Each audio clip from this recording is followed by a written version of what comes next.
नमस्कार दोस्तों, जगुका GK hub में आपका बहुत बहुत स्वागत और बहुत बहुत आपको शुभकामनाएं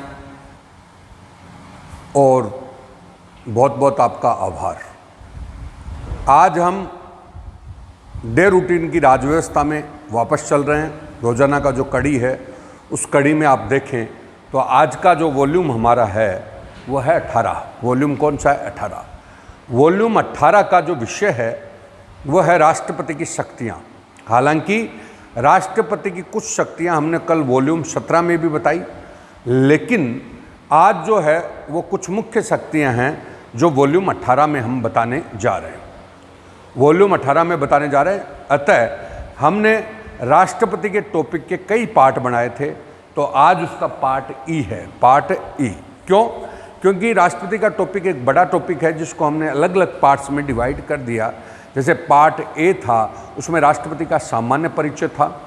पार्ट बी था, उसमें राष्ट्रपति का जो सामान्य परिचय था। तो पार्ट बी में सामान्यतः उसका संवैधानिक कॉन्सेप्ट था, और पार्ट सी में मतलब निर्वाचन था, और पार्ट डी में महाभियोग और कुछ शक्तियां थी, और पार्ट ई में आज प्रमुख शक्तियां हैं जिसमें कौन कौन सी शक्तियां आती हैं। तो विधायी शक्ति, वही बात वापस बोलेंगे कि हमने आपको कहा कि सरकार में 3 अंग होते हैं। 3 अंग का मतलब है विधायिका, कार्यपालिका और न्यायपालिका। और राष्ट्रपति ऊपर हमारे देश का संविधान है। संविधान की सारी जिम्मेदारी किसको दी गई है? राष्ट्रपति को। फिर राष्ट्रपति के नीचे विधायिका, कार्यपालिका और क्या है? न्यायपालिका। तो पूरी सरकार की भी ओवरऑल जिम्मेदारी राष्ट्रपति की है। राष्ट्रपति की ओवरऑल जिम्मेदारी है। तो विधायी शक्ति, कार्यपालक शक्ति और तीसरी आपकी न्यायिक शक्ति। कौन सी? न्यायिक शक्ति। तो तीनों शक्तियां जो महत्वपूर्ण हैं वो इसमें आएगी। और एक सबसे महत्वपूर्ण शक्ति होती है वो आपातकालीन शक्ति। कौन सी? आपातकालीन। आपातकालीन का तात्पर्य हो गया कि आपात स्थिति हो जाए तो फिर क्या होगा। तो राष्ट्रपति को कुछ आपातकालीन शक्ति भी दी गई है। और आपको पता है आपातकाल का जो टॉपिक है वो तो ऐसा टॉपिक है जो पर्टिकुलर सिलेबस में डाला जाता है, तो उसके बारे में भी हम डिस्कस करेंगे। तो आज का जो टॉपिक है वो हमारा है आपातकालीन विभिन्न प्रकार की शक्तियाँ। विधायी शक्ति, कार्यपालक शक्ति, न्यायिक शक्ति और आपातकालीन शक्ति। ठीक है, तो ये टॉपिक हम डिस्कस करने जा रहे हैं। अब आप एक बार 1 मिनट के लिए स्क्रीनशॉट ले लें, फिर हम आगे बढ़ते हैं।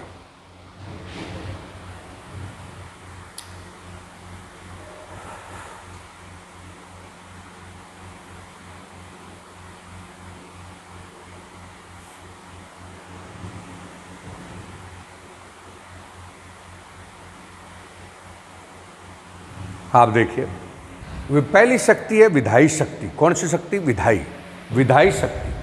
विधायी शक्ति का तात्पर्य वही विधायिका वाला कॉन्सेप्ट आ गया। विधायी मतलब कानून निर्माण में राष्ट्रपति की क्या शक्तियां हैं। कानून निर्माण में राष्ट्रपति की क्या शक्तियां हैं। तो पहला प्रश्न तो आप जानते हो, हालांकि अपन संसद का टॉपिक पहले पढ़ चुके, तो पहला टॉपिक तो आपका साफ सुथरा हो गया कि राष्ट्रपति संसद का अंग है। संसद का क्या है? अंग। संसद राष्ट्रपति, लोकसभा, राज्यसभा तीनों से मिलकर बनती है। तो राष्ट्रपति खुद संसद का क्या हो गया? अंग। तो राष्ट्रपति, लोकसभा, राज्यसभा से मिलकर के क्या बनती है? संसद, जिसका प्रावधान भारतीय संविधान के अनुच्छेद 79 में दिया गया है। बोलो, क्लियर है? अगली बात, राष्ट्रपति संसद का अंग है, तो कोई भी विधेयक पास होगा तो उसे लोकसभा पास करेगी, फिर राज्यसभा उसको पास करेगी, और फिर राष्ट्रपति उसको अनुमति देगा। तो ये विधेयकों पर अनुमति कौन से आर्टिकल में दे रखी है? 111 में। 111। तो राष्ट्रपति विधेयक पर अनुमति देगा। अगर मतलब उसको विधेयक अच्छा लगा तो अनुमति देगा। अनुमति देने के बाद अगर किसी विधेयक पर उसको ऐसा लगता है कि ये विधेयक अधूरा है तो उसको पुनर्विचार के लिए लौटा देगा। तो ये पुनर्विचार हो गया, और पुनर्विचार के बाद उसको अनुमति देनी ही देनी पड़ेगी। तो पुनर्विचार के बाद अनुमति देगा। ये पुनर्विचार की शक्ति उसको 44वें संविधान संशोधन 1978 के द्वारा दी गई। इससे पूर्व राष्ट्रपति को हर विधेयक पर अनुमति देनी ही पड़ती थी, उसको पुनर्विचार का पावर नहीं था। अतः कई बार परीक्षा में क्वेश्चन आता है, जैसे RS 2013 में आ गया कि राष्ट्रपति की शक्ति में पुनर्विचार कौन से संशोधन के द्वारा जोड़ा गया, तो 44वें संविधान संशोधन के द्वारा। यानी अनुमति देगा, एक शब्द और लगा दिया, परंतुक। कौन सा? परंतुक। परंतु वह पुनर्विचार के लिए भी लौटा सकेगा। तो ये पुनर्विचार की शक्ति उसको कब दी गई, तो 44वां संविधान संशोधन 1978। अब इससे पहले राष्ट्रपति केवल रबर स्टाम्प था। रबर स्टाम्प से तात्पर्य आपका हो गया कि राष्ट्रपति की स्थिति ब्रिटेन के ताज के समान थी, बाकी कुछ नहीं थी। लेकिन 44वां संविधान संशोधन 1978 के द्वारा राष्ट्रपति की स्थिति को थोड़ा मजबूत बनाने का प्रयास किया। दो बात। तीसरी बात आपका आ गया, इसके अलावा राष्ट्रपति अध्यादेश जारी करता है। अध्यादेश क्या करता है? जारी। तो अध्यादेश जारी करने की राष्ट्रपति को शक्ति है। अनुच्छेद कौन सा है? 123। अध्यादेश हमने सब पहले टॉपिक बता दिया, आप कंटिन्यू देखेंगे तो सब चीज़ें समझ में आएंगी। अध्यादेश संसद का सत्र न चल रहा हो और देश हित में कानून बनाना आवश्यक हो गया हो तो राष्ट्रपति 6 मास के लिए ऑर्डिनेंस अध्यादेश जारी कर सकता है। अध्यादेश जारी कर सकता है। तो अधिकतम कितने मास के लिए? 6 महीने के लिए अध्यादेश जारी कर सकता है। तो ये राष्ट्रपति की विधायी शक्तियाँ हो गई। विधायी शक्ति से तात्पर्य हो गया कि वो कानून निर्माण में उनको कौन कौन सी शक्ति प्राप्त है। तो ये राष्ट्रपति की क्या है? विधायी शक्ति। अब आता है राष्ट्रपति की कार्यपालक शक्ति। कौन सी शक्ति? कार्यपालक। कार्यपालक मतलब वही कार्यपालिका। कार्यपालिका तो इसको काफ़ी आपने पढ़ा है, पहले भी मैंने सारा बताया है, प्रमुख नियुक्तियाँ वगैरह। समस्त कार्यपालक शक्ति राष्ट्रपति में निहित है। राष्ट्रपति में क्या है? निहित है। समस्त कार्यपालक शक्ति राष्ट्रपति में निहित है। और राष्ट्रपति को सहायता देने के लिए एक मंत्रिपरिषद होती है, जिसका हेड कौन होता है? PM होता है। तो समस्त कार्यपालक शक्तियाँ मतलब सारी कार्य करने की शक्ति राष्ट्रपति को दी गई है। राष्ट्रपति को सहायता देने के लिए क्या होती है? मंत्रिपरिषद, और जिसका हेड कौन होता है? PM। और आपको मैंने बताया कि नाम मात्र का तो कौन होता है? राष्ट्रपति। वास्तविक कौन होता है? मंत्रिपरिषद और PM होता है। तो सहायता देने के लिए मंत्रिपरिषद। साथ में लिखा हुआ है कि यह अपने अधीनस्थों के माध्यम से शासन को क्या करता है? संचालित करता है। शासन को संचालित करता है। अतः कार्यपालक शक्ति के तहत वह अधीनस्थों की नियुक्तियां करता है। तो वह विभिन्न प्रकार की संवैधानिक और वैधानिक क्या करता है? नियुक्तियां। इससे पहले हमने जिस दिन पार्ट A बताया था राष्ट्रपति का, उसमें राष्ट्रपति की स्थिति बताई थी। तो उसमें कार्यपालक शक्ति में सभी प्रकार की नियुक्तियों के बारे में बताया कि कौन कौन सी वो नियुक्तियां करता है। तो मैंने वापस बोला है, समस्त कार्यपालक शक्ति किस में निहित है? राष्ट्रपति में। राष्ट्रपति को सहायता देने के लिए क्या है? एक मंत्रिपरिषद। मंत्रिपरिषद का हेड कौन है? PM। अतः राष्ट्रपति अपने अधीनस्थों के माध्यम से समस्त कार्यों को क्या करता है? संचालित करता है। और मैंने कहा इसके लिए वह जितने भी देश में संवैधानिक और वैधानिक नियुक्तियां हैं वो नियुक्तियां करता है। तो ये सारी बातें आ गई। इसका डिटेल मैंने पार्ट A में कार्यपालक शक्ति में कौन कौन सी नियुक्ति होती है वो भी मैंने बता रखी है। तीसरा नंबर है न्यायिक शक्ति। कौन सी शक्ति? न्यायिक। न्यायिक शक्ति के बारे में आप देख सकते हैं, उच्चतम और उच्च न्यायालय के न्यायाधीशों की ये नियुक्ति करता है। उच्चतम एवं उच्च न्यायालय के न्यायाधीशों की ये नियुक्ति करता है। बोलिए, क्लियर है क्या? उच्चतम एवं उच्च न्यायालय के न्यायाधीशों की ये नियुक्ति करता है। तो देश के उच्चतम न्यायालय और कौन सा राज्यों का उच्च न्यायालय के न्यायाधीशों की नियुक्ति करता है। आगे अब उच्चतम न्यायालय और उच्च न्यायालय में सारी डिटेल इसका पढ़ेंगे। और महान्यायवादी की भी नियुक्ति करता है। अटॉर्नी जनरल जो हमने पहले बताया है। तो अटॉर्नी जनरल, देखो दोस्तों, आपको कंटिन्यू कड़ी से जुड़े रहेंगे तो आपको हर चीज़ समझ में आएगी। मेरा कहने का तात्पर्य है कि पॉइंट टू पॉइंट, आप जैसे बीच में कोई वीडियो देख रहे हैं तो इतना समझ में नहीं आएगा। जितना आप कंटिन्यू देखते हैं तो उससे आपको एक की एक कड़ी आपका एज ए पूरा कोर्स हो जाएगा और आप खुद महसूस करोगे कि वास्तव में मतलब एकदम ऑफलाइन क्लास की तरह हुआ है। तो मैंने क्या बोला, वापस बोल रहा हूँ, उच्चतम एवं उच्च न्यायालय के न्यायाधीशों की नियुक्ति करता है। महान्यायवादी की भी क्या करता है? नियुक्ति करता है। और इसके साथ सबसे बड़ी इसको शक्ति जो है वो क्षमादान की शक्ति है। देखिए, क्षमादान की शक्ति को ऐसे भी आप पढ़ सकते हैं, जैसे हमारे यहाँ पे न्यायपालिका होती है तो न्यायपालिका में नीचे हमारा न्यायालय है, मान लो ग्राम न्यायालय या अधीनस्थ न्यायालय हो गया। ग्राम न्यायालय के बाद में अपन वहाँ पर कोई केस हार गए तो हम जिला न्यायालय में जाएंगे, जिला न्यायालय में भी हार गए तो हम राज्य के उच्च न्यायालय में जाएंगे, उच्च न्यायालय में भी हार गए तो उच्चतम न्यायालय में जाएंगे।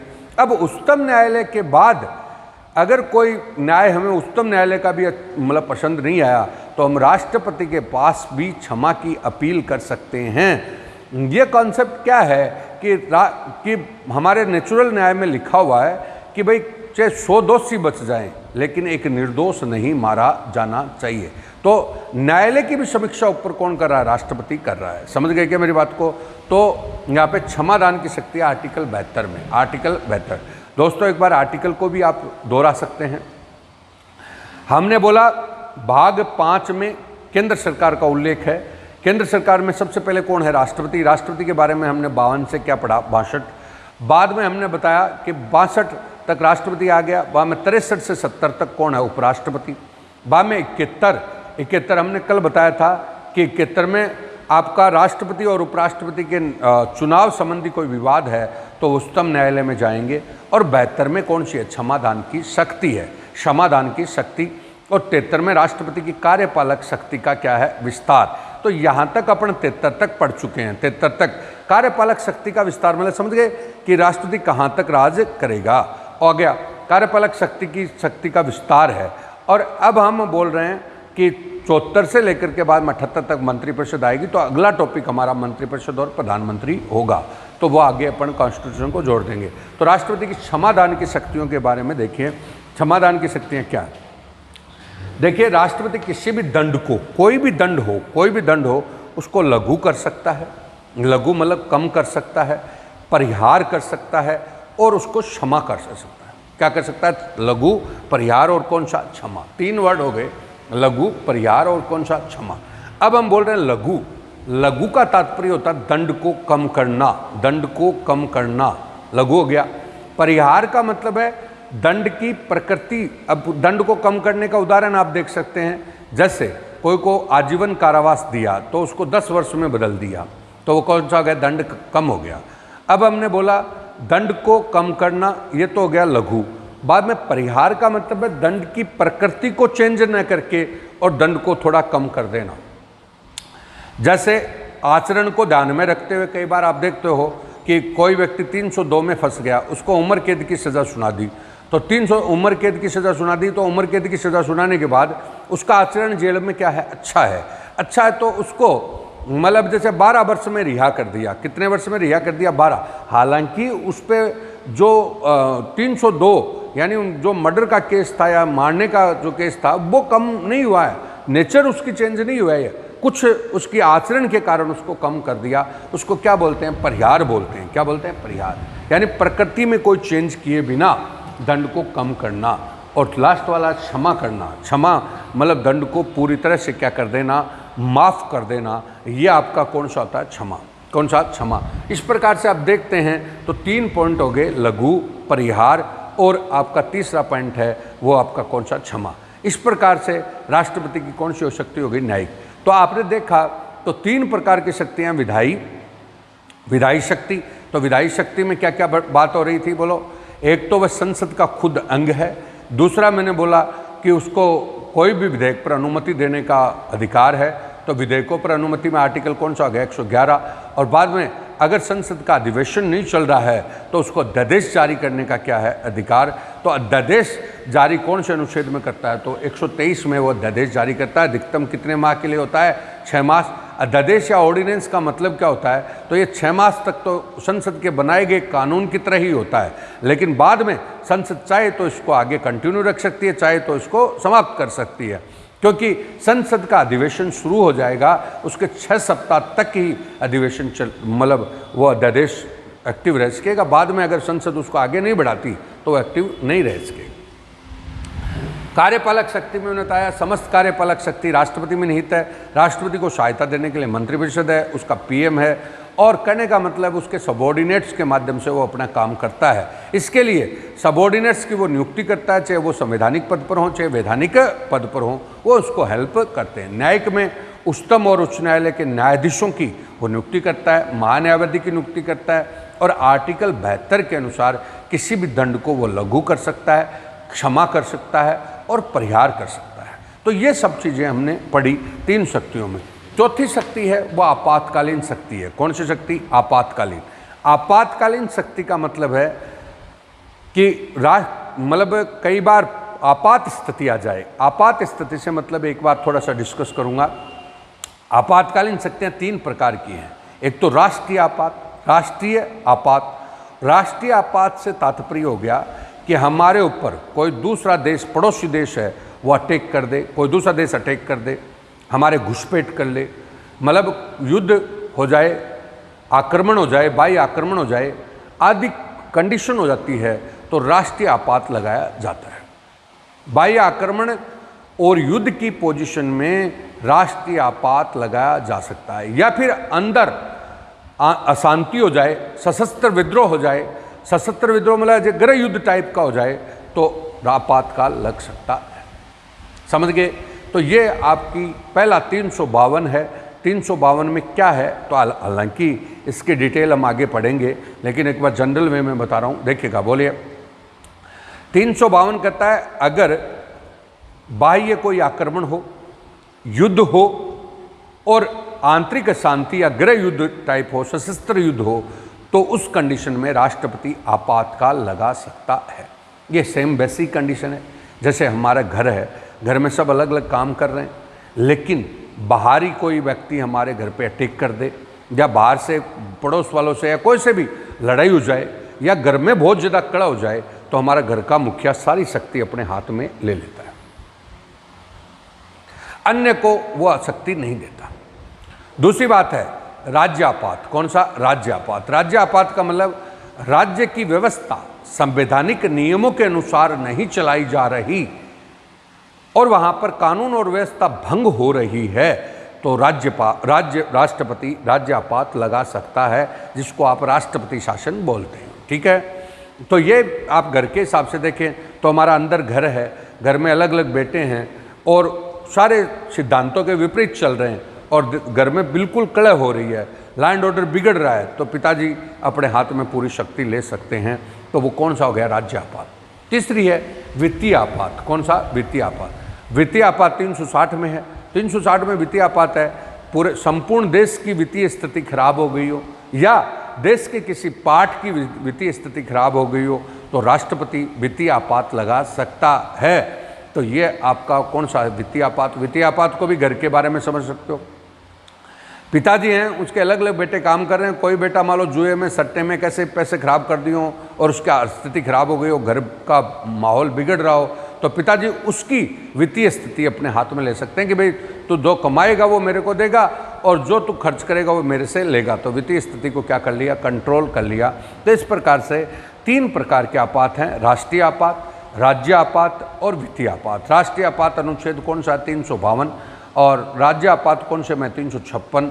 और वित्तीय आपात कौन से में? तो 360। इस प्रकार से हमने सारी शक्तियों के बारे में बताया। हालांकि आपातकाल का अगला टॉपिक हमारा जो वॉल्यूम 19 आएगा, उसमें आपातकाल की पूरी डिटेल बताएंगे, क्योंकि आपातकाल का जो टॉपिक है वो पर्टिकुलर भी पूछा जाता है और हमारे भारतीय संविधान में पर्टिकुलर भी दे रखा है, तो इसलिए उसको हम अलग से और पढ़ेंगे। तो इस प्रकार से आपने देखा तो ये राष्ट्रपति की सारी शक्तियां हैं जो पार्ट ई है। कौन सा है? पार्ट ई। तो राष्ट्रपति की शक्तियों के बारे में आज बता दिया। अगला जो हमारा वॉल्यूम 19 होगा, वॉल्यूम कौन सा होगा? 19, वो आपका होगा आपातकाल। और फिर वॉल्यूम 20 में हम विभिन्न कौन कौन से राष्ट्रपति रहे उनके बारे में बताएंगे। इस प्रकार से हमारा टोटल टॉपिक होता है। तो दोस्तों, आप मेरी गुजारिश है आपसे कि सारे वीडियोस को कंटिन्यू रूप से देखें। एक एक वीडियो को आप देखते जाएंगे तो एज आपकी सारी चीज़ें आपके सामने आ जाएंगी और आपको अच्छा लगेगा और कंटिन्यूटी में मतलब आपका सिलेबस भी होगा और आपको चीज़ें समझ में भी आएंगी। तो दोस्तों, जुड़े रहें, शेयर करें, सब्सक्राइब करें और अपने विचार भी रखें, चाहे पॉजिटिव हो, चाहे कौन से हो, नेगेटिव हो। तो इसके बारे में आपको बात किया। कल का जो हमने वीडियो बनाया था, जो उसमें थोड़ा सा क्या है, आवाज़ गड़बड़ हुई थी क्योंकि वो स्पीकर लगने से रह गया था, तो उसके लिए क्षमा प्रार्थी हैं, लेकिन फिर भी ठीक है और आगे कोई और बेटर करने का प्रयास करेंगे। क्योंकि मैंने आपको बताया कि 5 अगस्त को हमारा स्टूडियो पूरी तरह से तैयार, मतलब स्टूडियो तैयार हो गया, लेकिन 5 अगस्त से हम उसमें प्रसारण करना शुरू कर देंगे। तो ये सारी जो प्रॉब्लम्स है वो सारी दूर हो जाएगी और क्वालिटी आपकी बेटर होगी और कंटिन्यूटी हर टॉपिक वाइज, हर जो सिलेबस है उसके वाइज क्लासेस शुरू हो जाएंगी। तो दोस्तों नमस्कार, बहुत बहुत आपको शुभकामनाएं।